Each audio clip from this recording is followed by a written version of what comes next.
ठीक है, चलिए सबसे पहले अगर हम cell the unit of life के बारे में कह रहे हैं तो सेल कितनी तरह के हैं, है ना। तो देखो नॉर्मली जो सबसे पहले सेल डिस्कवर हुआ था वो हमारे पास डेड सेल था। ध्यान दीजिएगा, सबसे पहले कौन से सेल की डिस्कवरी हुई, वो था डेड सेल, जिसको रॉबर्ट हुक ने डिस्कवर किया था in the thin slice of cork under the microscope. ये इंपॉर्टेंट है जी, अंडर दी माइक्रोस्कोप जो सबसे पहले सेल देखी गई थी वो डेड सेल थी, ये आपने पक्का से याद रखनी है।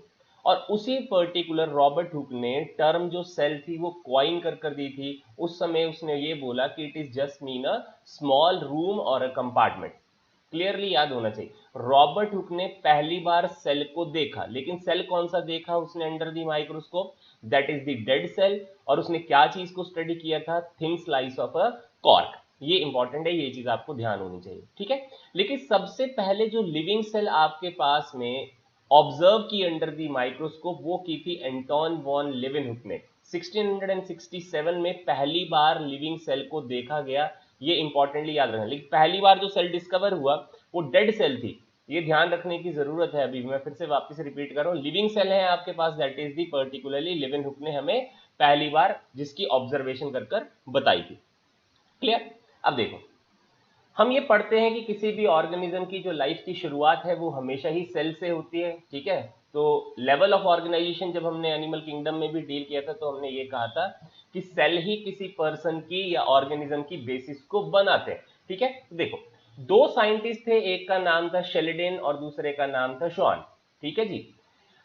शेल्डेन ने 1838 में और श्वान ने 1839 में कुछ डिफरेंट स्टडीज की और दोनों ने इकट्ठे होकर एक थ्योरी को फॉर्मुलेट किया जिसका नाम था सेल थ्योरी। बहुत ध्यान से पढ़िएगा कि मैं चीज क्या पढ़ा रहा हूं। देखो मैंने ये कहा शेल्डेन और श्वान ने पर्टिकुलरली डिफरेंट आपके पास में टाइम पीरियड पर स्टडी किया है, ठीक है जी। तो 1838 में शेल्डेन ने और 1839 में श्वान ने। शेल्डेन ने आपके पास में डिफरेंट प्लांट सेल को स्टडी किया और श्वान ने आपके पास डिफरेंट एनिमल सेल को स्टडी किया। और इन दोनों ने ये पाया कि पर्टिकुलरली हम एक चीज को फॉर्मुलेट करते हैं, that is the cell theory, क्योंकि दोनों के जो ऑब्जर्वेशन थी वो बिल्कुल सिमिलर थी, ठीक है जी। तो उनकी ऑब्जर्वेशन क्या थी वो इंपॉर्टेंट है, ध्यान रखना। देखो क्या लिखता है, पहली चीज, all living organism are composed of cell and product of the cell, ठीक है जी। तो जितने भी ऑर्गेनिज्म होते हैं या तो वो सेल्स से बने होते हैं या सेल्स के प्रोडक्ट से बने होते हैं, इंपॉर्टेंट है जी ये। दूसरा पॉइंट क्या लिखा, the body of living organism is made up of one or more cell. The body of the living organism is made up of one or more cell. Mean by एक से ज्यादा cell से बनी हुई आपके पास में लिविंग ऑर्गेनिज्म की body होगी। अब इससे क्या समझे, इसका मतलब ये हुआ कि आपके पास पर्टिकुलरली टिश्यूज है। यहां पर बात किस चीज की जा रही है, टिश्यूज है हमारे पास में। तो टिश्यूज जो है आपके पास जब एग्रीगेट बनाते हैं तो आपके पास ऑर्गन बनती है, ऑर्गन जब एग्रीगेट बनते हैं तो उनके उससे पर्टिकुलर ऑर्गेनिज्म हमारे पास तैयार होता है।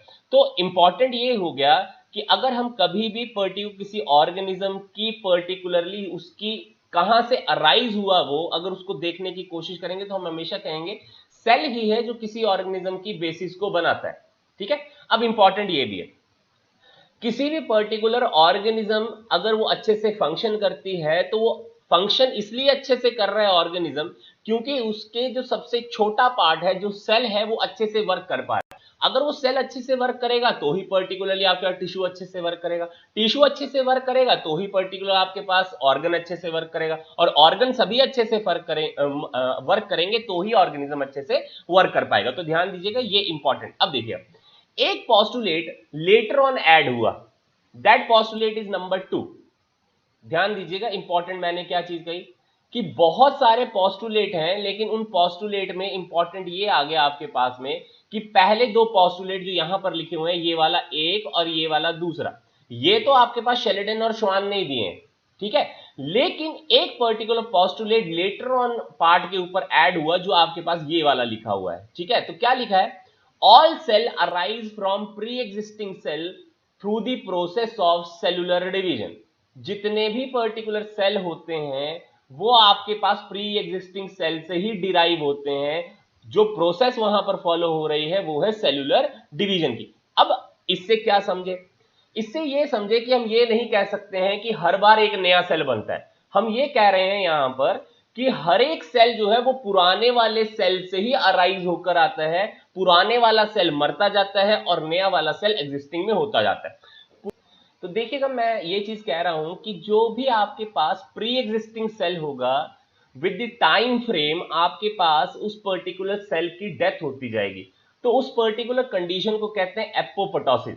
अब आपसे कभी कभार ये भी पूछा जाता है एजिंग क्यों आती है, तो एजिंग का कल भी हमने कॉन्सेप्ट पढ़ा था। एक कॉन्सेप्ट ये भी है कि जो आपके पास पेरेंट सेल्स होते हैं वो धीरे धीरे कर मरना शुरू हो जाते हैं, तो उस टाइम फ्रेम्ड डेथ को हम एपोप्टोसिस के नाम से जानते हैं। तो ये इंपॉर्टेंट है, ये भी चीज आपने ध्यान रखनी है क्योंकि ये भी आपसे क्वेश्चन पूछा हुआ है। अब देखो, जितने भी सेल होते हैं वो प्री एग्जिस्टिंग सेल से ही डिराइव होते हैं through the process of cellular division. ये शेल्डेन और श्वान ने नहीं कहा था, ये आपके पास रॉबर्ट वर्चाउ नाम के साइंटिस्ट थे जिन्होंने इसको कंसीडरेशन में लिया, और शेल्डेन और श्वान ने उसको इंटीग्रेट किया इस सेल थ्योरी के अंदर। इसीलिए आज की डेट में आप जो नई बुक्स आती हैं वहां पर मॉडर्न सेल थ्योरी के बारे में पढ़ेंगे।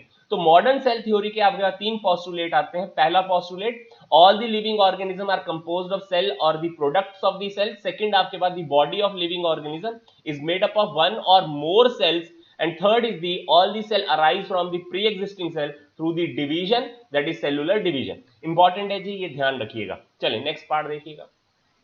नेक्स्ट पार्ट आता है सेल साइज एंड वेरिएशन। देखो, सेल के साइजेस और उसकी मॉर्फोलॉजिकल वेरिएशन बहुत ज्यादा है। अब यहां पर हमने क्या चीज ध्यान रखनी है वो याद ये रखना है। देखो, सेल का जो एवरेज साइज है वो रेंज करती है from 0.5 micron metre to 10 micron metre in diameter. मैं लेंथ की बात नहीं कर रहा हूं, मैं डायामीटर की बात कर रहा हूं। तो एवरेज आपके पास में जो सेल्यूलर वेरिएशन हो सकती है in the diameter of a cell, वो आपके पास 0.5 से लेकर 10 माइक्रोन मीटर तक है। तो ये ध्यान रखिएगा। अब क्या लिखता है एक और चीज, जो आपके पास बैक्टीरिया का साइज होती है वो वेरी करती है 0.1 से लेकर 0.5 माइक्रोन मीटर तक। ये भी आपसे क्वेश्चन पूछा जा चुका है। सेकंड चीज, जो स्मॉलेस्ट सेल है उसको हम pleuropneumonia like organism that is PPLO या माइकोप्लाज्मा कहते हैं, जो आपके पास डायामीटर में 0.1 माइक्रोन मीटर है। ये ध्यान दीजिएगा, पीपीएलओ जो है वो आपके पास 0.1 माइक्रोन मीटर डायामीटर में। वर्ल्ड में जो लार्जेस्ट सेल है वो ऑस्ट्रिच का एग होती है, जो आपके पास 170 से लेकर 180 मिलीमीटर डायामीटर के अंदर है। ये भी इंपॉर्टेंट, लेकिन ध्यान दीजिएगा, मैंने ये डायामीटर के अकॉर्डिंग कहे हैं, मैंने लेंथ के अकॉर्डिंग नहीं कहे हैं। ठीक है, अगर लेंथ के अकॉर्डिंग देखिएगा तो स्क्लेरेनकाइमा जो फाइबर्स होते हैं उनकी जो लेंथ होती है वो सबसे ज्यादा होती है, दैट इज 60 सेंटीमीटर। ध्यान दीजिएगा, ये इंपॉर्टेंट है। तो length of this sclerenchyma fibre वो 60 सेंटीमीटर है। ये आपके पास सबसे बड़ा सेल है एक तरह का, जिसकी लेंथ सबसे बड़ी है। डायामीटर के अकॉर्डिंग अगर देखेंगे तो ऑस्ट्रिच का एग ही सबसे बड़ा है। स्मॉलेस्ट सेल अगर डायामीटर के अकॉर्डिंगली देखेंगे तो प्लूरोनिमोनिया लाइक ऑर्गेनिज्म है, जिनको हम पीपीएलओ कहते हैं। एवरेज सेल साइज की जो रेंज है आपके पास में वो 0.5 से लेकर 10 माइक्रोन मीटर है डायामीटर में। ये आपको ध्यान होना चाहिए। अब चलिएगा अगला पार्ट देखेंगे, वो है आपके पास में सेल स्ट्रक्चर और फंक्शन के बारे में। अब इंपॉर्टेंट क्या है जी, ये देखने की कोशिश करिए। चलिए इसको जरा मैं यहां से आगे की ओर को लेकर चलता हूं। ठीक है, अगली स्लाइड पे इसको देखिएगा। तो ये आपको डायग्राम एक पर्टिकुलर फ्लो चार्ट की फॉर्म में हमने ये चीज दिखाई है। देखिए, ये सेल है। अगर सेल की कंसीडरेशन में लेकर चलें तो सेल के दो पार्ट आते हैं, एक है सेल वॉल और दूसरी आती है प्रोटोप्लास्ट। वर्ड ध्यान दीजिएगा कि मैंने क्या कहा, एक आया आपके पास में सेल वॉल और दूसरा पार्ट आया आपके पास में प्रोटोप्लास्ट। अब कंसीडरेशन में क्या लेना है, कंसीडरेशन में ये चीज लेनी है कि इसमें से एक नॉन लिविंग कंपोनेंट है और एक लिविंग कंपोनेंट है। तो ये जो सेल वॉल है, this is a non living component of a cell and this protoplast is the living component of a cell. इसका मतलब ये भी है, जरा ध्यान दीजिएगा, अगर सेल वॉल नहीं भी होगी सेल की तो भी सेल सर्वाइव करेगा, क्योंकि लिविंग कंपोनेंट तो आपका कौन सा है, दैट इज द प्रोटोप्लास्ट। अगर प्रोटोप्लास्ट है तो सेल का सर्वाइवल होगा, अगर प्रोटोप्लास्ट नहीं है तो सेल का सर्वाइवल नहीं होगा। Mean by cell without a cell wall can survive. तो ये इंपॉर्टेंट आपको चीज यहां से कंसीडरेशन में लेकर चलनी। चलिए यहां पर भी हमने वही चीज लिखी है, देखो क्या लिखता है, a typical cell has a outer non living layer that is the cell wall. Second, the cell membrane is present below the आपके पास cell wall, the cell membrane encloses the protoplasm. अभी हमने पढ़ा कि सेल के दो part आ गए, एक सेल वॉल आ गई और एक आपके पास पर्टिकुलर प्रोटोप्लाज्म आ गई। तो प्रोटोप्लाज्म जो है वो आपके पास में सेलुलर मेम्ब्रेन से इंटीग्रेटेड है। अब सेलुलर मेम्ब्रेन का मतलब आपके पास हुआ that is the plasma membrane. तो सेल वॉल के नीचे प्लाज्मा मेम्ब्रेन और प्लाज्मा मेम्ब्रेन के इनसाइड में आपके पास प्रोटोप्लाज्म। अब इंपॉर्टेंट क्या लिखा है देखो, the protoplasm has semi-fluid matrix called as the cytoplasm and a large membrane bound structure that is called as the nucleus। तो मीन भाई प्रोटोप्लाज्म के दो पार्ट आ गए, एक को कह दिया हमने साइटोप्लाज्म है और दूसरे को कह दिया हमने न्यूक्लियस है। ये ध्यान रखिएगा फिर से। उसके बाद देखिएगा, cytoplasm has many membrane bound structure like the endoplasmic reticulum, Golgi body, mitochondria, plastids and microbodies, vacuoles and non-membranous structures like the centrosome and ribosome. These are called as the cell organelles। इसका मतलब cytoplasm के inside में आपके पास membrane bound organelles और non membrane bound organelles पाई जाती हैं। Clear हो गई जी, ये भी फंडामेंटल। उसके बाद देखिएगा, the cytoplasm without these cell organelles is called as the cytosol। बहुत सिंपल है, अगर साइटोप्लाज्म में ये ऑर्गेनेलिज नहीं है तो उस वाले पार्ट को हम कहते हैं that is the cytosol, not the cytoplasm. Clear हो गया, ये भी इंपॉर्टेंट है। उसके बाद देखिएगा, cytoplasm also contain non living inclusions. ये लिविंग पार्ट है, ये जो मेम्ब्रेन बाउंड या नॉन मेम्ब्रेन बाउंड ऑर्गेनेलिज है ये लिविंग पार्ट है। लेकिन साइटोप्लाज्म में नॉन लिविंग इंक्लूजन्स होती हैं जिनको हम अर्गेस्टिक सब्सटेंसेस कहते हैं एंड साइटोस्केलेटन कहते हैं। ये इंपॉर्टेंट है, ध्यान दीजिएगा। और साइटोस्केलेटन में पार्ट आती है that is the microfilaments and the microtubules. अगली स्लाइड के ऊपर भी हमने यही चीज को बताने की कोशिश की है फ्लो चार्ट में। देखिएगा जरा सा, ये प्रोटोप्लास्ट आ गया, प्रोटोप्लास्ट के दो हिस्से आ गए, एक को हमने सेल मेम्ब्रेन कह दिया, दूसरे को प्रोटोप्लाज्म कह दिया। क्लियर हो गया जी। तो सेल मेम्ब्रेन के इनसाइड में प्रोटोप्लाज्म है, ये इंपॉर्टेंट आपको पता होना चाहिए। अब देखिए यहां पर एक वर्ड लिखा हुआ, the content of the cell within the cell wall. The content of the cell within the cell wall is specifically being termed as the protoplast. The cytoplasm without the cell organelles is specifically being termed as the cytosol। ध्यान दीजिएगा, ये consideration में question पूछे जाते हैं। Cytoplasm जिसमें आपके पास living organelle नहीं होंगी उसको हम साइटोसोल कहेंगे, और सेल वॉल के विद इन आपको जो भी कंटेंट मिलेगा उसको हम प्रोटोप्लास्ट कहेंगे। या ये इंपॉर्टेंट पार्ट है, आपको ध्यान रखना। अब देखो यहां पर वही चीज, प्रोटोप्लाज्म को दो पार्ट में हमने डिवाइड किया, एक साइटोप्लाज्म एक न्यूक्लियस। न्यूक्लियस की आपके पास न्यूक्लियर मेम्ब्रेन आ गई, उसका साइटोप्लाज्म आ गया दैट इज न्यूक्लियोप्लाज्म। उसी न्यूक्लियस के अंदर आपके पास न्यूक्लियोलस है और क्रोमेटिन मटेरियल पड़ी हुई है। मीन बाय जेनेटिक्स का रोल यहां से आपके पास दिखाया। उसके बाद आया साइटोप्लाज्म। तो साइटोप्लाज्म के दो कंटेंट आ गए, एक साइटोसोल आ गया, दूसरी सेल ऑर्गेनेलीज आ गई। तो सेल ऑर्गेनेली दो हमने पढ़ी, एक मेम्ब्रेन बाउंड स्ट्रक्चर्स हैं और दूसरे नॉन मेम्ब्रेन बाउंड स्ट्रक्चर्स हैं। अभी हमने डील किया अर्गेस्टिक सब्सटेंसेस एंड द साइटोस्केलेटन हमने पढ़ा, दैट इज द आपके पास नॉन लिविंग कंपोनेंट्स है यहां पर। क्लियर हो गया जी। तो ये इंपॉर्टेंट है, यहां से आपसे क्वेश्चन पूछी जाती है। फ्लो चार्ट को थोड़ा सा ध्यान कर चलिएगा क्योंकि यहीं से क्वेश्चन बन जाता है कभी कभार। तो ठीक है, सेल वॉल की कोई जरूरत नहीं है ऐसा सेल को। सेल जो है वो आपके विदाउट सेल वॉल भी सरवाइव कर सकता है क्योंकि प्रोटोप्लास्ट ही ऐसा कंपोनेंट है जो लिविंग है सेल का। आपकी सेल वॉल तो नॉन लिविंग ही है पहले से। चले उसके बाद देखिएगा, तो नेचर में दो तरह के सेल स्पेसिफिकली हम जैसे इंटीग्रेट कर पढ़ते हैं, एक बोलते हैं प्लांट सेल होते हैं और दूसरे कहते हैं एनिमल सेल होते हैं। सबने बहुत आसानी से बहुत सारे डिफरेंसेस पढ़े हुए हैं।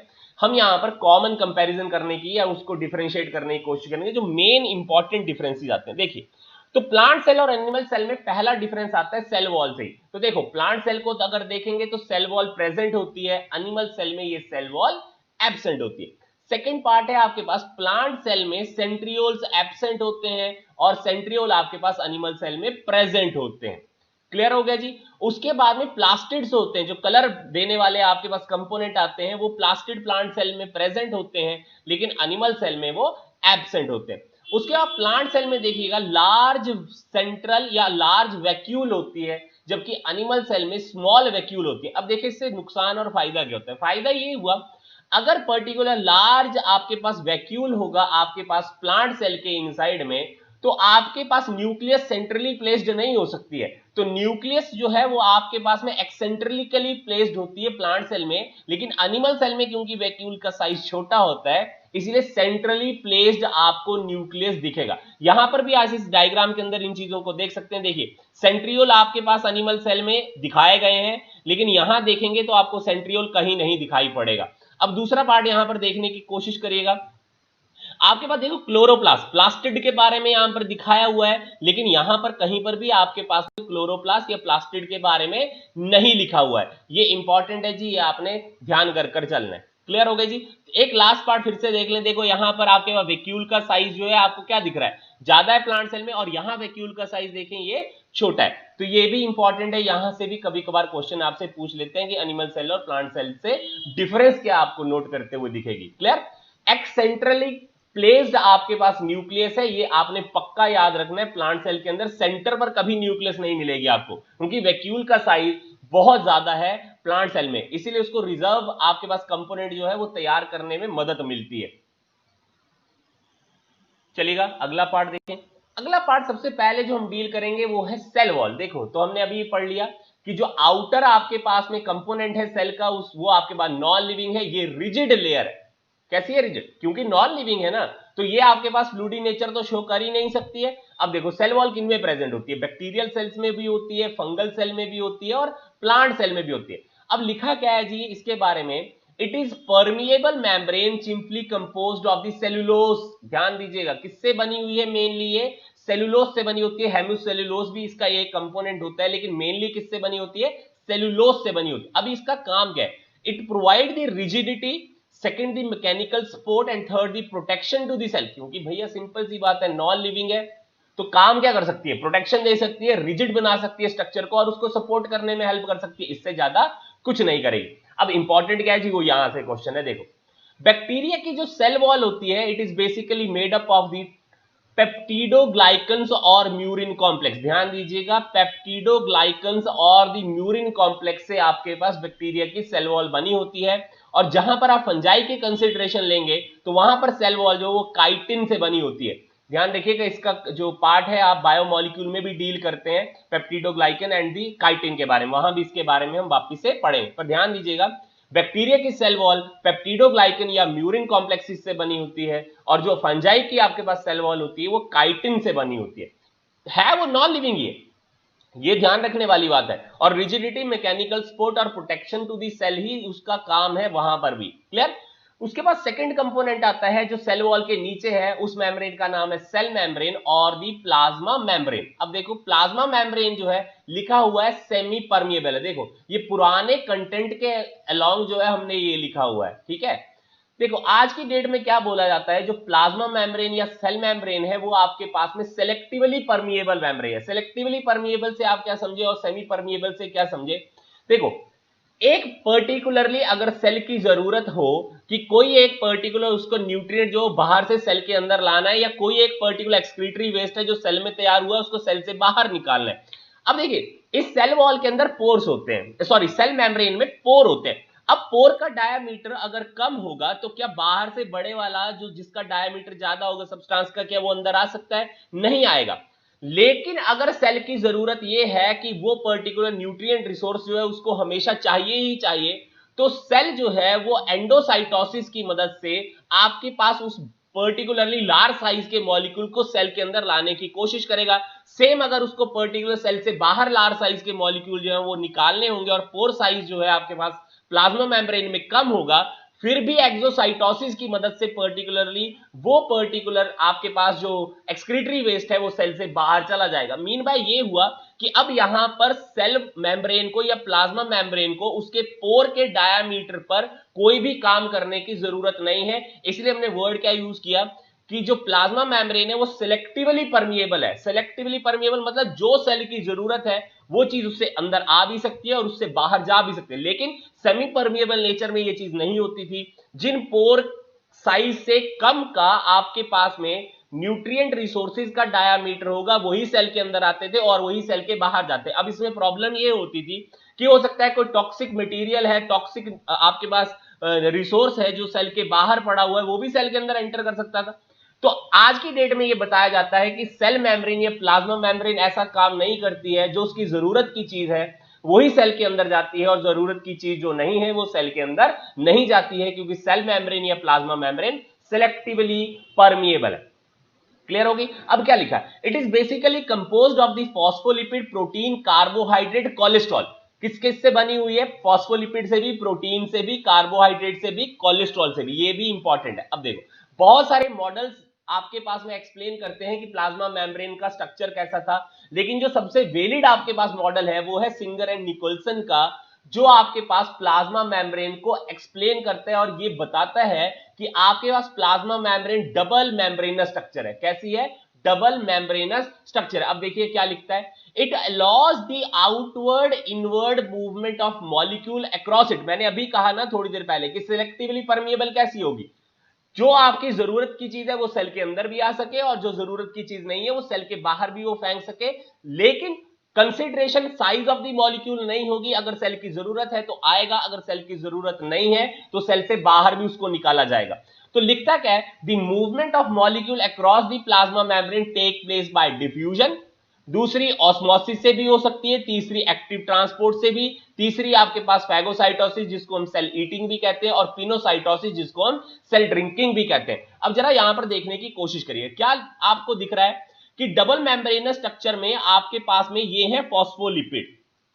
अब फॉस्फोलिपिड के दो कंपोनेंट आ गए, एक आ गया आपके पास ये फॉस्फेट हेड और एक आ गई आपके पास ये टेल। तो टेल बनी हुई है आपके पास नॉन पोलर कंपोनेंट जो आपके पास फैटी एसिड है, और ये जो फॉस्फेट है ये आपके पास में पोलर एंड है। इसका मतलब ये हुआ कि आपके पास जब भी कोई मॉलिक्यूल जो हाइड्रोफिलिक होगा, अगर वो सेल मेम्ब्रेन से अंदर आने की कोशिश करेगा तो वो अंदर नहीं आ सकता है, क्योंकि टेल कैसी है आपके पास? हाइड्रोफोबिक है। अब प्रॉब्लम ये हो गई कि अगर आपके पास हाइड्रोफोबिक मॉलिक्यूल्स होंगे तो वो सेल के इनसाइड में कैसे आएंगे? तो वहां के लिए हम ये पढ़ते हैं कि ये चैनल प्रोटीन्स हैं या कैरियर प्रोटीन्स होती हैं जो हेल्प करती हैं, जो आपके पास पर्टिकुलर हाइड्रोफोबिक मॉलिक्यूल्स हैं, जो पानी से आपके पास दूर भागने वाले मॉलिक्यूल होते हैं, वो सेल के अंदर एंटर कर सके।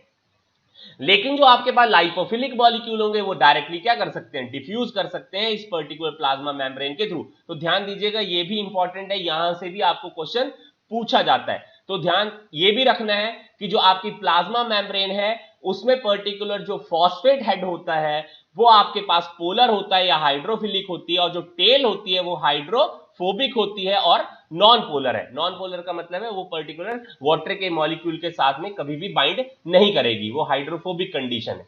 क्लियर हो गया जी? ये भी इंपॉर्टेंट, यहां तक समझ आ गया सभी को?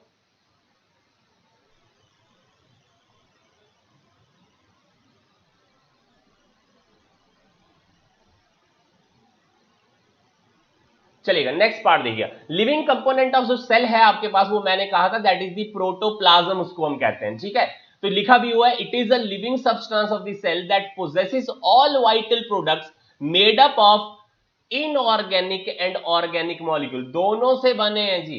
प्रोटोप्लाज्म में दोनों तरह के मॉलिक्यूल पाए जाते हैं, इनऑर्गेनिक भी ऑर्गेनिक भी, और इसी पर्टिकुलर प्रोटोप्लाज्म के दो कंपोनेंट है, अभी हमने पढ़ा भी था, that is the cytoplasm and the nucleus. मैंने ये भी कहा सेल वॉल नहीं होगी तो भी सेल सर्वाइव करेगा। उसी चीज को देखते हुए आपके पास हक्सले ने प्रोटोप्लाज्म को कहा it is the physical basis of the life. ध्यान दीजिएगा, लाइफ के लिए सबसे ज्यादा जरूरी प्रोटोप्लाज्म है, सेल वॉल नहीं है। परकिंजे नाम के साइंटिस्ट है जिन्होंने पर्टिकुलर इस प्रोटोप्लाज्म की टर्म को हमें क्वाइन कर दिया था। याद रखिएगा, मैंने जहां साइंटिस्ट यहां मार्क किए हैं चैप्टर में, ये सभी के सभी इंपॉर्टेंट है। परकिंजे ने आपके पास में प्रोटोप्लाज्म टर्म को क्वाइन किया, हक्सले ने प्रोटोप्लाज्म को फिजिकल बेसिस ऑफ लाइफ कहा।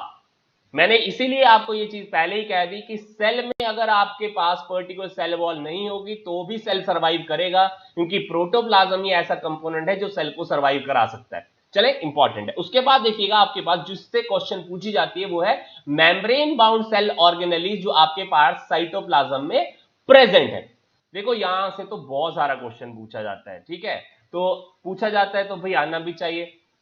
अब चलिएगा सबसे पहला पार्ट देखने की कोशिश करते हैं। सबसे पहला जो स्ट्रक्चर जिसके बारे में क्वेश्चन आती है वो है एंडोप्लाज्मिक रेटिकुलम।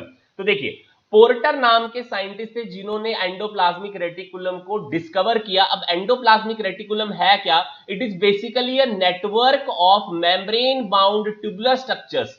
वर्ड क्या लिखा हुआ है?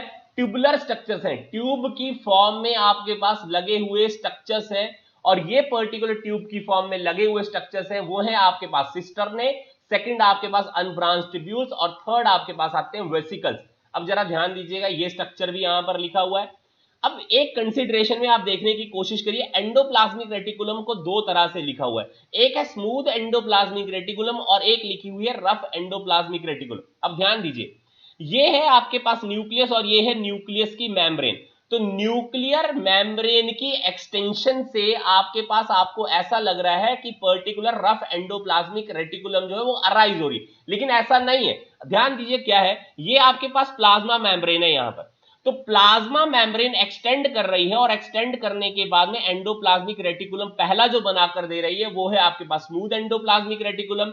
जैसे जैसे वो न्यूक्लियस की ओर को एंडोप्लाज्मिक रेटिकुलम मूव करता जाएगा तो वो बन जाएगा रफ एंडोप्लाज्मिक रेटिकुलम, क्योंकि राइबोसोम जो होंगे वो एंडोप्लाज्मिक रेटिकुलम के साथ में इंटीग्रेट करना शुरू कर देंगे। ध्यान दीजिएगा, मैंने फिर से वर्ड क्या कही है, न्यूक्लियर मेम्ब्रेन की एक्सटेंशन नहीं है endoplasmic reticulum. Endoplasmic reticulum is the extension of a cell wall, cell membrane. और सबसे पहले जो आपको एक्सटेंडेड स्ट्रक्चर दिखेगी उसको स्मूथ एंडोप्लाज्मिक रेटिकुलम कहते हैं, और जो लेटर ऑन आपको स्ट्रक्चर दिखेगी वो रफ एंडोप्लाज्मिक रेटिकुलम है। कई बुक्स में ये भी लिखा होगा कि न्यूक्लियर एनवेलप की जो एक्सटेंशन होती है उससे एंडोप्लाज्मिक रेटिकुलम बनता है। भाई सही है, ऐसा नहीं कि वो गलत लिख रहे हैं, क्योंकि आपके पास न्यूक्लियर मेम्ब्रेन जब एक्सटेंड की थी तो उसने आपको रफ एंडोप्लाज्मिक रेटिकुलम जो है वो बनाकर दी थी। अब इंपॉर्टेंट क्या है जी, यहां पर देखने की कोशिश करें क्या लिखा है। दो तरह के एंडोप्लाज्मिक रेटिकुलम है, एक रफ वाले और एक स्मूथ वाले। अब क्या लिखा है जी, रफ एंडोप्लाज्मिक रेटिकुलम बेसिकली आपके पास एटीएस टाइप का है। क्या लिखा हुआ है, एटीएस टाइप के आपके पास राइबोसोम है। ये बात कर रहे हैं यूकैरियोटिक की। यूकैरियोटिक जो ऑर्गेनिज्म होते हैं उनमें एटीएस राइबोसोम्स होते हैं, और ये एटीएस राइबोसोम जो है वो एंडोप्लाज्मिक रेटिकुलम के साथ में इंटीग्रेट करते हैं। अब एटीएस राइबोसोम जो है वो डिफरेंशिएट होते हैं, एक लार्जर सब यूनिट में, एक स्मॉलर सब यूनिट में। जो लार्जर सब यूनिट है वो आपके पास में 60s टाइप की आती है, और जो स्मॉलर सब यूनिट होती है वो 40s टाइप की आती है। लेकिन ऐसा नहीं है कि आपके पास में रफ एंडोप्लाज्मिक रेटिकुलम जो है वो आपके पास एटीएस टाइप के राइबोसोम से इंटीग्रेट होते हैं, मेनली आपके पास उसी से इंटीग्रेटेड होती है। अब इसका मतलब ये हुआ कि रफ एंडोप्लाज्मिक जो रेटिकुलम होंगे, क्योंकि उसके ऊपर राइबोसोम चिपके हुए हैं, तो वो किस चीज का काम करेंगे, प्रोटीन को सिंथेसाइज करने का। वहीं पर अगर आपके पास स्मूथ एंडोप्लाज्मिक रेटिकुलम की खासियत के बारे में पढ़ें तो वह आपके पास कभी भी प्रोटीन को सिंथेसाइज नहीं कर सकते हैं, क्योंकि राइबोसोम सरफेस पर ही नहीं है। तो वो किस चीज में हेल्प करते हैं, लिपिड की सिंथेसिस में। और सेकंड पार्ट जो रोल प्ले करते हैं वो डिटॉक्सिफिकेशन। ध्यान दीजिएगा, दोनों इंपॉर्टेंट है, दोनों से क्वेश्चन पूछा गया हुआ है। फॉस्फोलिपिड तो लिपिड ही है, तो फॉस्फोलिपिड की फॉर्मेशन कौन सा आपके पास एंडोप्लाज्मिक रेटिकुलम कराएगा, स्मूथ एंडोप्लाज्मिक रेटिकुलम। डिटॉक्सिफिकेशन का काम हमारी बॉडी में कौन करते हैं, that is smooth endoplasmic reticulum. Again important है जी, भूलना नहीं। अब देखो ये आपके पास अल्ट्रा स्ट्रक्चर लिखी हुई है ना, तो जरा देखो ये सेल मेम्ब्रेन है ना, तो सेल मेम्ब्रेन यहां पर एक्सटेंड कर रही है, यहां से आपके पास न्यूक्लियर मेम्ब्रेन एक्सटेंड कर रही है। लेकिन सेलुलर मेम्ब्रेन जब एक्सटेंड करेगी तो आपको स्मूथ एंडोप्लाज्मिक रेटिकुलम दिखेंगे, और न्यूक्लियर मेम्ब्रेन जब आपको यहां से एक्सटेंड करती हुई दिखेगी तो आपको रफ एंडोप्लाज्मिक रेटिकुलम दिखाई पड़ेगा। ये इंपॉर्टेंट है जी, ध्यान रखिएगा, ये आपसे क्वेश्चन बहुत बार पूछा जा चुका है, इसीलिए मैं बार बार इस चीज के बारे में आपको कह रहा हूं। क्लियर हो गया जी। अब देखिए यहां पर भी ये आपके पास बहुत सारे डिफरेंसेस लिखे हुए हैं कि स्मूथ एंडोप्लाज्मिक रेटिकुलम जो है उसमें राइबोसोम जो है वो चिपके नहीं होंगे, राइबोसोम एब्सेंट है, mainly present near the cell membrane. मैंने अभी कहा ना, second found in the cell related with the synthesis of fat, glycogen and steroid. सभी वही चीज आ गई आपके पास।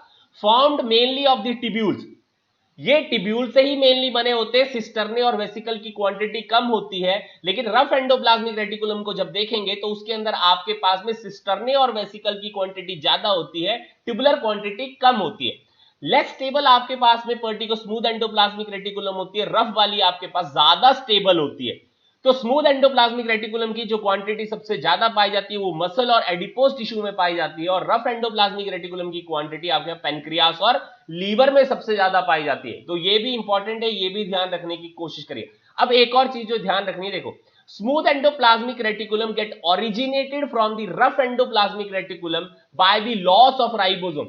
सिंपल सी बात है, रफ एंडोप्लाज्मिक रेटिकुलम से अगर राइबोसोम जो है वो छूट जाए तो क्या बनेगा, स्मूथ एंडोप्लाज्मिक रेटिकुलम। लेकिन यहां पर देखिएगा क्या लिखा है, rough endoplasmic reticulum arises by evagination of the outer nuclear membrane. मैंने अभी भी कहा था कि रफ एंडोप्लाज्मिक रेटिकुलम जो है वो न्यूक्लियर मेम्ब्रेन की एक्सटेंशन से आपको मिलता हुआ दिखाई पड़ता है, लेकिन जो स्मूथ एंडोप्लाज्मिक रेटिकुलम होते हैं वो सेल मेम्ब्रेन से एक्सटेंशन से आपको दिखाई पड़ रहे होते हैं। तो इसका मतलब ये हुआ कि एंडोप्लाज्मिक रेटिकुलम जो है वो कहां से कहां तक आपको मिलेगा, सेल वॉल से लेकर आपके पास कहां तक, आपकी न्यूक्लियर मेम्ब्रेन तक।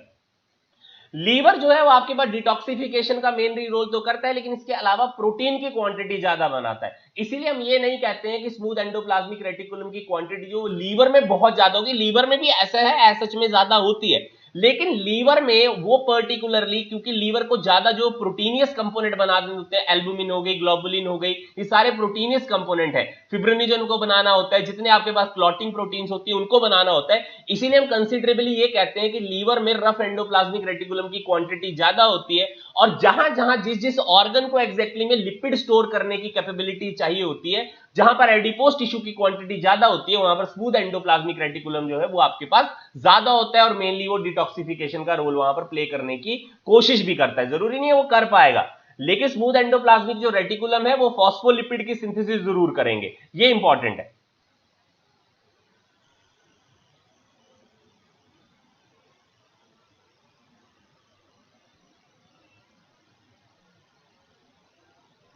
देखिए मसल में ज्यादा प्रोटीन की जरूरत होती है, लेकिन वहां पर कंसिडरेबली प्रोटीन ही आपके पास एक्टिन और मायोसिन है, और जो मेन फंक्शनल आपके पास प्रोटीन है वो आपके पास एक्टिन है। मायोसिन तो एज सच में स्टेबल प्रोटीन होती है ना, तो मसल को उतनी ज्यादा प्रोटीन की आवश्यकता नहीं है उसकी फॉर्मेशन की, क्योंकि कोलेजन पहले से बनी हुई आपके पास एक फाइबर है जो मसल में पाई जाती है। और हमने कल ही तो पढ़ा था कि डेंस कनेक्टिव टिश्यू होता है, वो डेंस कनेक्टिव टिश्यू में आपके पास एक इलास्टिन और कोलेजन आती है, तो कोलेजन तो पहले से बनी हुई आपके पास मसल में अवेलेबल है, लेकिन लगातार जिसको प्रोटीन बनानी है वो लीवर है। तो लीवर को अगर लगातार प्रोटीन को बनाना होगा तो उसको जरूरत रफ एंडोप्लाज्मिक रेटिकुलम की ज्यादा होगी कंसिडरेबली स्मूथ एंडोप्लाज्मिक रेटिकुलम से। मैं ये चीज आपको बताने की कोशिश कर रहा हूं, तो इसको थोड़ा सा ध्यान कर लें। चलिएगा नेक्स्ट पार्ट देखिए, तो नेक्स्ट पार्ट में आपके आती है that is the Golgi body और गोल्जी कॉम्प्लेक्स। देखो कैमिलो गोल्जाई नाम के साइंटिस्ट है जिन्होंने इसको डिस्कवर किया था in the nerve cells of the barn owl. Barn owl कुछ नहीं है, सबसे ज्यादा पाई जाने वाली आउल की प्रजाति है, उसको बार्न आउल कहते हैं, ठीक है। तो ध्यान दीजिएगा, कैमिलो गोल्जाई नाम के साइंटिस्ट जिन्होंने पर्टिकुलरली गोल्जी बॉडी को हमें डिस्कवर कर दिया, इसका नाम और भी है, गोल्जी कॉम्प्लेक्स लिखते हैं इनको, गोल्जी अपरेटस लिखते हैं, और प्लांट सेल में डिक्टियोजोम लिखा जाता है। प्लांट सेल में गोल्जी बॉडी का नाम आपके पास डिक्टियोजोम है। ये भी सेम तीन ही चीजों से बने होते हैं, सिस्टरने होते हैं, टिब्यूल्स होती हैं और वेसिकल्स होती हैं, सेम वही चीज है। इनको कॉमनली हम जानते हैं पैकेजिंग सेंटर है, ये सेल के पैकेजिंग सेंटर है। अब पैकेजिंग किस चीज की कर रहे हैं तो जरा देखिए, उसकी फंक्शनैलिटी से हमें पता लगता है। They pack enzyme, proteins, carbohydrate etcetera in their vesicles, that's why they are being termed as the packaging centre. एक चीज तो ये कंसीडरेशन में लेकर चलें, दूसरी कंसीडरेशन में क्या लेकर चलें, दे प्रोड्यूस लाइसोसोम। तो ध्यान दीजिएगा लाइसोसोम बनते किससे, लाइसोसोम बेसिकली आपके पास में ये जो वेसिकल होते हैं आपके पास गोल्जी बॉडी के, ये गोल्जी बॉडी के वेसिकल जब इससे डिटैच कर जाते हैं तो हम उनको कहना शुरू कर देते हैं कि वो लाइसोसोम है, और लाइसोसोम के इनसाइड में आपके पास हाइड्रोलिटिक एंजाइम होते हैं। जरा ध्यान दीजिए, इसीलिए गोल्जी बॉडी का एक फंक्शन लिखा हुआ है, they pack the enzymes, enzymes are basically the proteins, ये इंपॉर्टेंट है, ये भी चीज आपको ध्यान रखने की कोशिश करें। इसके अलावा आपके पास लिखा हुआ है फ्रेगमोप्लास्ट की फॉर्मेशन करवाने में आपके पास में हेल्प करते हैं। अब जरा जब हम पर्टिकुलर सेल डिवीजन के बारे में पढ़ेंगे तो वहां पर फ्रेगमोप्लास्ट के फंक्शनैलिटी के बारे में डील करने की कोशिश करेंगे कि फ्रेगमोप्लास्ट वहां पर करने की कोशिश क्या कर रहा है। देखो फ्रेगमोप्लास्ट नहीं बनेगा तो साइटोकाइनेसिस नहीं होती है, उस चीज को हम डील करेंगे वहीं पर ध्यान दीजिएगा, मैंने अभी अगर आपको बता दिए तो याद रखिएगा कि फ्रेगमोप्लास्ट की फॉर्मेशन जो है वो भी गोल्जी बॉडी बनाकर देते हैं, और जो आपके पास लाइसोसोम प्रोड्यूस होते हैं वो भी गोल्जी बॉडी आपको बनाकर देते हैं। लाइसोसोम में आपके पास में पर्टिकुलर हाइड्रोलिटिक एंजाइम्स होते हैं, उन हाइड्रोलिटिक एंजाइम की जो पैकेजिंग होती है, प्रोटीन की पैकेजिंग होती है, कार्बोहाइड्रेट की पैकेजिंग जो होती है, वो आपके पास गोल्जी बॉडी के ही इनसाइड में होती है। ये इंपॉर्टेंट है जी, ये भी आपसे क्वेश्चन में पूछा जाता है।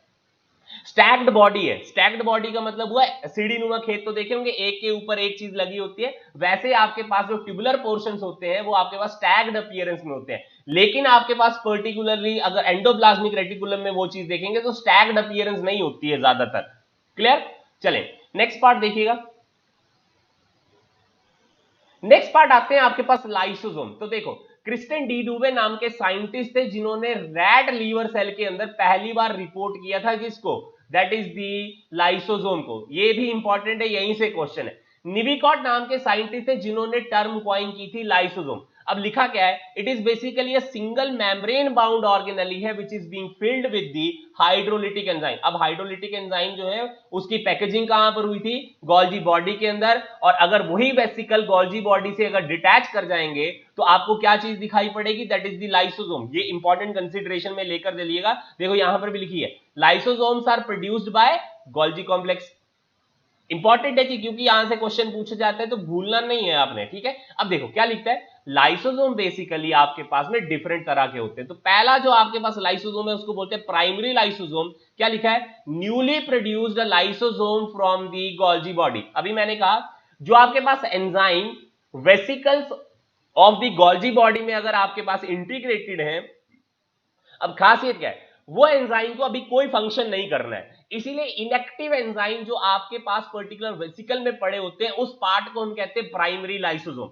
अभी तक उसको कोई फंक्शन नहीं करना है, कोई डाइजेशन का काम नहीं करना है, इसीलिए ऐसे लाइसोसोम जिनके इनसाइड में इनएक्टिव एंजाइम्स पाए जाते हैं उनको प्राइमरी लाइसोसोम कहा जाता है। अब सेम कंसीडरेशन में अगर किसी पर्टिकुलर चीज की डाइजेशन करवानी है, कोई फूड इंग्रेडिएंट अगर सेल के इनसाइड में आ गया हुआ है, तो वही प्राइमरी लाइसोसोम उस फूड इंग्रेडिएंट के साथ में क्या करेगा, इनकॉर्पोरेट करेगा, और उस समय इनएक्टिव एंजाइम जो है वो पर्टिकुलरली एक्टिव हो जाएंगे, और उस समय हम उस लाइसोसोम को कहेंगे that is the particularly secondary lysosome, और also being termed as the digestive vacuole. ध्यान दीजिएगा, इंपॉर्टेंट है, यहां से क्वेश्चन पूछा जा चुका है। सेकेंडरी लाइसोसोम को और क्या कहा जाता है, that is the digestive vacuole है।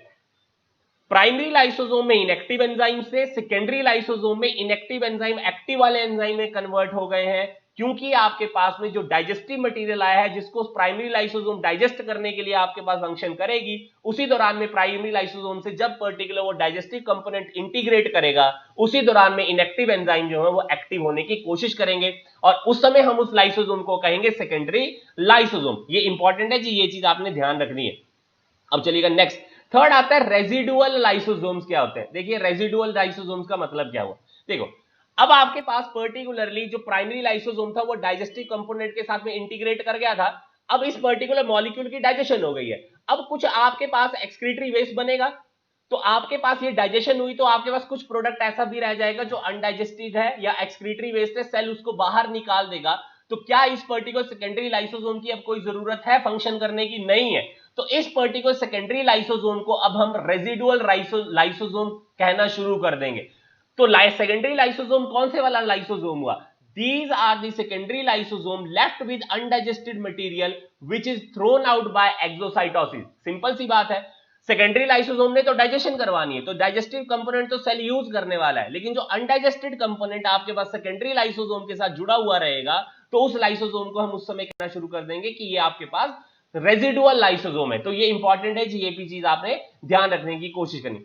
लास्ट आते हैं आपके पास ऑटो लाइसोसोम या ऑटोफेजिक लाइसोसोम या ऑटोफैगोसोम। अब सिंपल सी बात जरा ध्यान दीजिएगा, हुआ क्या, आपके पास सेल जैसे जैसे एज्ड होना शुरू हो जाता है तो सेल ऑर्गेनेली अपना फंक्शन करना बंद कर देती है। अब ऐसी कंसीडरेशन में क्या होगा, मान लीजिए माइटोकॉन्ड्रिया, यही मान लेते हैं माइटोकॉन्ड्रिया, अगर कहीं पर माइटोकॉन्ड्रिया एज सच में फंक्शन करना बंद कर देगा तो सेल को उसकी कोई जरूरत नहीं है, तो सेल अपने आप ही उस पर्टिकुलर सेल ऑर्गेनेली को डिस्ट्रॉय करने की कोशिश करेगा।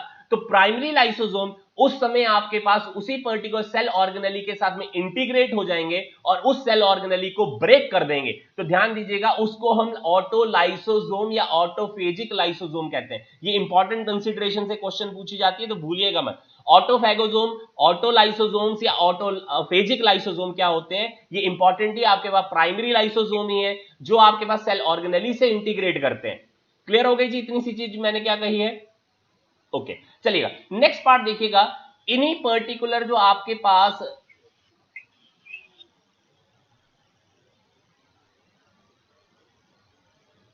जो पर्टिकुलरली आपके पास इन्हीं लाइसोसोम को कहा जाता है suicidal bags of the cell और the time bombs of the cell और द रीसाइक्लिंग सेंटर। ध्यान दीजिएगा, बुक्स में ये टर्म नहीं लिखी हुई है कि आपके पास जो लाइसोसोम्स हैं वो रीसाइक्लिंग सेंटर है। आप सबने ये पढ़ा होगा, इनको सुसाइडल बैग्स या टाइम बॉम्ब्स कहा जाता है सेल का। अब देखिए क्यों कहा जाता है, वर्ड पे ध्यान दीजिएगा, सुसाइडल बैग क्यों कहा गया? सुसाइडल बैग इसलिए कहा गया क्योंकि अपनी ही सेल ऑर्गेनेली को डिस्ट्रॉय कर दे रहे हैं ये पर्टिकुलरली। तो अपनी ही सेल ऑर्गेनेली को अगर डिस्ट्रॉय कर रहे हैं तो इसका मतलब अपने आप को ही डैमेज कॉज कर रहे हैं, चाहे ऑर्गेनेली थोड़ी सी ही फंक्शन कर रही हो। तो उस फंक्शन को हम कहते हैं ऑटोलिसिस। सेल अपनी ऑर्गेनेलीज को खुद से ही ब्रेक कर रहा है with the help of the lysosome, इसीलिए हम इनको सुसाइडल बैग्स कहते हैं, टाइम बॉम्ब कहते हैं। अब ध्यान दीजिएगा, हमने थोड़ी देर पहले एक पर्टिकुलर फिनोमेना कहा था जिसको एपोप्टोसिस। तो एपोप्टोसिस में होता क्या था कि सेल जो है कुछ टाइम कंसिडरेशन के बाद में पेरेंट सेल जो मरना शुरू हो जाता था और जो आपके पास में ऑस्प्रिंग सेल्स होते हैं वो अपने आप में फंक्शन करना शुरू करते हैं। तो इसका मतलब टाइम के साथ में सेल जो है अपनी फंक्शनलिटी लॉस हो जाती है। क्यों लॉस हो रही है? क्योंकि उनकी पर्टिकुलर ऑर्गेनेलीज फंक्शन नहीं कर रहे, इसलिए ऐसा हो रहा है। तो वो ऑर्गेनेलीज को डिस्ट्रॉय करने का काम आपके पास लाइसोसोम करते हैं, इसीलिए हम इनको सुसाइडल बैग्स कहते हैं। अब देखिएगा दूसरा कंसिडरेशन, इनको रिसाइकलिंग सेंटर क्यों कहा, जरा ध्यान दीजिएगा क्या लिखा है, they break worn out cells, damaged cell and cell organelles to component molecules for building new cell organelles। ध्यान दीजिएगा, माइटोकॉन्ड्रियल, अगर माइटोकॉन्ड्रिया को ब्रेक कर दिया उसके छोटे छोटे पार्ट के अंदर, अगर वो छोटे छोटे पार्ट वापस से इंटीग्रेट कर जाएं और एक नई सेल ऑर्गेनेली की अगर वो फॉर्मेशन कर सकते हैं, तो ये करवाने के लिए भी मजबूर कौन करवा रहा है एग्जैक्टली में? लाइसोसोम ही ना, क्योंकि प्राइमरी लाइसोसोम जो आपके ऑटो लाइसोसोम की तरह फंक्शन करने वाले हैं, वही तो पर्टिकुलरली क्या कर रहे हैं, उस ऑर्गेनेली को डिसइंटीग्रेट करवा रहे हैं जो आज की डेट में काम नहीं कर रही है। तो बड़े वाली ऑर्गेनेली छोटे छोटे पार्ट में ब्रेक कर गई और छोटे छोटे पार्ट वापस से रीइंटीग्रेट करेंगे ताकि पर्टिकुलर वो फंक्शन हो पाए जो उस ऑर्गेनेली से आप चाहते हैं। इसीलिए इनको रिसाइकलिंग सेंटर भी कहा जाता है, ये ध्यान से पढ़िएगा। चलिए नेक्स्ट कंसीडरेशंस में देखते हैं क्या है। उसके बाद आती है माइटोकॉन्ड्रिया। सबको पता है जी, माइटोकॉन्ड्रिया के power house of the cell है, क्योंकि इसी से पर्टिकुलर एटीपी की जनरेशन होती है। अब चीज क्या ध्यान रखनी है, चीज ध्यान रखनी है इसकी पर्टिकुलर डिस्कवरी। तो कोलिकर नाम के साइंटिस्ट इन्हें पर्टिकुलरली मसल सेल जो आपके इंसेक्ट्स में होते हैं उनके अंदर पर्टिकुलर माइटोकॉन्ड्रिया को डिस्कवर किया था। इसी माइटोकॉन्ड्रिया को कॉन्ड्रियोसोम भी कहा जाता है, ये भी इंपॉर्टेंट। अब देखो यहां से और भी क्वेश्चन पूछे गए कि माइटोकॉन्ड्रिया टर्म को किसने कॉइन किया था। तो बेंडा नाम के साइंटिस्ट थे जिन्होंने इसको पर्टिकुलर टर्म को कॉइन किया, और बायोप्लास्ट इनको कहा था अल्टमैन ने। तीनों क्वेश्चन पूछे जा चुके हैं, मैंने इसलिए तीनों साइंटिस्ट का यहां पर नाम लिखा हुआ है। कोलिकर ने डिस्कवर किया muscle cells of the insect में, अल्टमैन ने इनको बायोप्लास्ट कहा, बांडा ने टर्म कॉइन की थी माइटोकॉन्ड्रिया। क्लियर हो गई? अब जरा ध्यान देने की कोशिश करिए, क्या लिखा हुआ है, माइटोकॉन्ड्रिया जो है वो आपके पास स्फेरिकल और रॉड शेप्ड ऑर्गेनेलीज हो सकती हैं। आप बुक्स में पढ़ेंगे ये रॉड शेप ऐसे ही दिखाई होती है, लेकिन ये स्फेरिकल भी हो सकती है। कैसी है? टू मेम्ब्रेन है इसकी, एक आउटर मेम्ब्रेन है और एक आपके पास इनर मेम्ब्रेन है। तो आउटर मेम्ब्रेन जो है आपके पास उसकी कोई इनफोल्डिंग नहीं है, और इनर मेम्ब्रेन जो इनफोल्ड कर जाती है, और इनफोल्ड करने के ऊपर आपके पास क्या चीज बन रही है, that is the cristae. Important है। अब देखो क्या लिखा है, यहीं पर वो चीज लिखी हुई है, द आउटर मेम्ब्रेन स्मूथ है। देखो बाहर से आपको स्मूथ दिखेगी, कोई इनफोल्डिंग्स नहीं है इसकी। Inner membrane produces finger like infolding called as the cristae. The inner membrane has stacked particles that are being termed as the Racker particles, F0 F1 particle, cloudy particle और ATP synthetase complex. Important है जी, पूछा जाता है कि आपके पास में ATP की जनरेशन एग्जैक्टली में कौन सी मेम्ब्रेन पर होती है। तो एटीपी की जनरेशन एग्जैक्टली में इनर मेम्ब्रेन पर होती है, जहां पर इनफोल्डिंग्स बनी हुई है। इनफोल्डिंग है आपके पास में क्रिस्टे, और उसी क्रिस्टे के सरफेस पर एग्जैक्टली में F0 F1 पार्टिकल, या उनके जो पर्टिकुलर नाम मैंने यहां पर कंसिडरेबली लिखे हैं, ये सभी के सभी एज सच में प्रेजेंट होते हैं, और यही पर्टिकुलर आपको एटीपी की जनरेशन कर देने में हेल्प करते हैं। अब इंपॉर्टेंट क्या है जी, दूसरा पार्ट इंपॉर्टेंट ये है, जरा यहां पर देखने की कोशिश करिएगा, माइटोकॉन्ड्रियल डीएनए लिखा हुआ है। ये माइटोकॉन्ड्रियल डीएनए जो यहां पर सर्कुलर फॉर्म में दिखाई हुई है,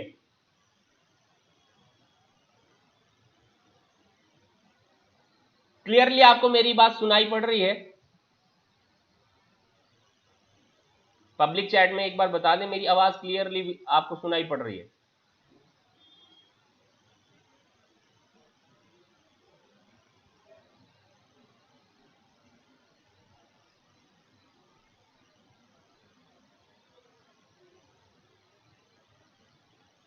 जिनको नहीं सुनाई पड़ रही फिर से एक बार लॉग इन कर लीजिएगा।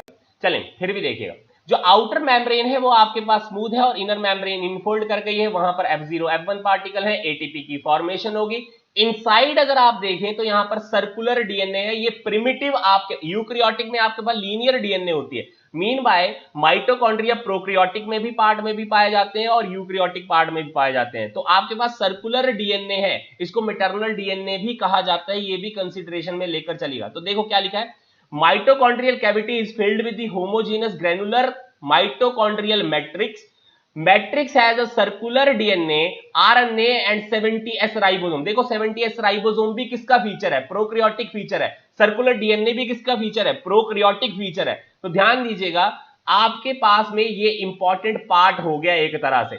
अब इससे अलावा आपको क्या चीज याद रखनी है वो देखिएगा।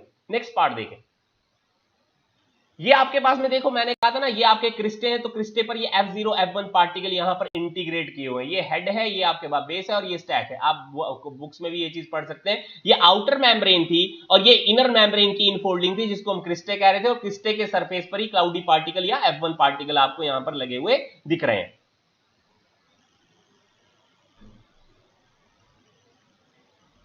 चलें जी, उसके बाद आते हैं प्लास्टिड। तो प्लास्टिड क्या है, मैंने कहा था कलर सब्सटेंसेस जो होते हैं वो प्लांट सेल में ही मिलेंगे, एनिमल सेल में नहीं मिलते हैं। देखो plastid are present in the animal cell and euglenoids में होते हैं, दोनों में हो सकते हैं।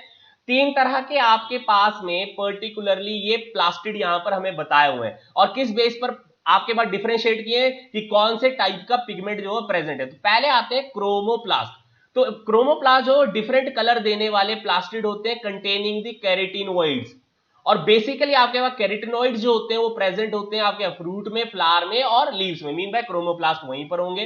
सेकंड आपके पास आते हैं ल्यूकोप्लास्ट, इनको कलरलेस प्लास्टिड कहते हैं और इनका काम होता है फूड को स्टोर करने में हेल्प करना। तो तीन तरह के ल्यूकोप्लास्ट के बारे में बात की जाती है। एक अमाइलोप्लास्ट जिनका काम है स्टार्च को स्टोर करना, दूसरे आपके एल्यूरिनोप्लास्ट जिसको आप बोलते हैं प्रोटीन को स्टोर करने में हेल्प करते हैं, और तीसरे आते हैं इलायोप्लास्ट जो आपके पास लिपिड को स्टोर करने में हेल्प करते हैं। लास्ट में थर्ड नंबर पर प्लास्टिड आते हैं, उनको क्लोरोप्लास्ट कहा जाता है। क्लोरोप्लास्ट होते हैं ग्रीन कलर के प्लास्टिड्स होते हैं containing one is the chlorophyll pigment and second is the carotenoid. तो कैरोटिनॉइड जो यहां पर है वो है कैरोटीन एंड ज़ेंथोफिल्स। ये आपने यहां पर भी देखा होगा, इस चार्ट के अंदर भी मैंने यही चीज कंसिडरेबली लिखी हुई है। ठीक है, ध्यान दीजिएगा, क्रोमोप्लास्ट जो है वो आपके डिफरेंट कलर देने वाले आपके पास प्लास्टिड होंगे जिनमें कैरोटिनॉइड्स ही हैं। ल्यूकोप्लास्ट जो है वो आपके कलरलेस प्लास्टिड होते हैं, स्टोरेज ऑफ फूड में काम करते हैं। क्लोरोप्लास्ट आपके पास में क्लोरोफिल जिसके अंदर और कैरोटिनॉइड नाम के पिगमेंट्स हैं जो ग्रीन कलर देने में आपको हेल्प करेंगे, ये भी इंपॉर्टेंट है। अब देखिए क्या लिखा हुआ है, लिखा ये है कि जो आपके पास माइटोकॉन्ड्रिया और प्लास्टिड है उसको सेमी ऑटोनॉमस ऑर्गेनेली कहा जाता है। सेमी ऑटोनॉमस ऑर्गेनेली इसलिए कहा जाता है क्योंकि दोनों के पास में अपना डीएनए होता है, चाहे वो सर्कुलर डीएनए हो, और सेकंड थिंग आपके पास में राइबोसोम भी प्रेजेंट है। मीन बाय सेंट्रल डोग्मा की जो प्रोसेस होगी वो माइटोकॉन्ड्रिया और प्लास्टिड अपने आप से कर सकते हैं, लेकिन आधी अधूरी, पूरी प्रोसेस नहीं फॉलो होगी। इसलिए हम वर्ड क्या लिख रहे हैं, सेमी ऑटोनॉमस ऑर्गेनली है, अपने आप में प्रोटीन की फॉर्मेशन करने लायक है, लेकिन प्राइमरी जो प्रोटीन्स होंगी वो कभी भी आपके पास डिफरेंशिएट करके सेकेंडरी और टर्शियरी प्रोटीन्स में कन्वर्ट नहीं होंगी जो एग्जैक्टली में बॉडी की नीड होती है। तो माइटोकॉन्ड्रिया और प्लास्टिड में अपने आप में अपना डीएनए है, चाहे वो सर्कुलर डीएनए 70s के राइबोसोम्स होते हैं, इसीलिए पर्टिकुलर ये अपनी प्रोटीन को खुद से प्रिपेयर कर सकते हैं, इसीलिए इनको सेमी ऑटोनॉमस ऑर्गेनली कहा जाता है। ये इंपॉर्टेंट है। चलें लास्ट पार्ट देखिएगा जिसको हम वैक्यूल्स कहते हैं। तो वैक्यूल से आपको क्वेश्चन एक ही पूछा जाता है, मैंने अभी पहले भी बताया था कि आपके प्लांट सेल में होता है लार्ज साइज के वैक्यूल्स होते हैं और एनिमल सेल में स्मॉल साइज के वैक्यूल होते हैं। लार्ज साइज के जो वैक्यूल होते हैं उसकी वजह से प्लांट सेल के अंदर जो एक्सेंट्रली प्लेस्ड आपके पास न्यूक्लियस होती है, ये इंपॉर्टेंट कंसीडरेशन में आपने याद रखना। अब देखो क्या लिखा है, वैक्यूल की जो मेम्ब्रेन होती है उसको हम टोनोप्लास्ट कहते हैं। ध्यान दीजिएगा, इससे क्वेश्चन बहुत बार पूछा जा चुका है कि वैक्यूल की मेम्ब्रेन का नाम बताइए, ये टोनोप्लास्ट है, और टोनोप्लास्ट की खासियत ये है ये भी सेमी परमिएबल है।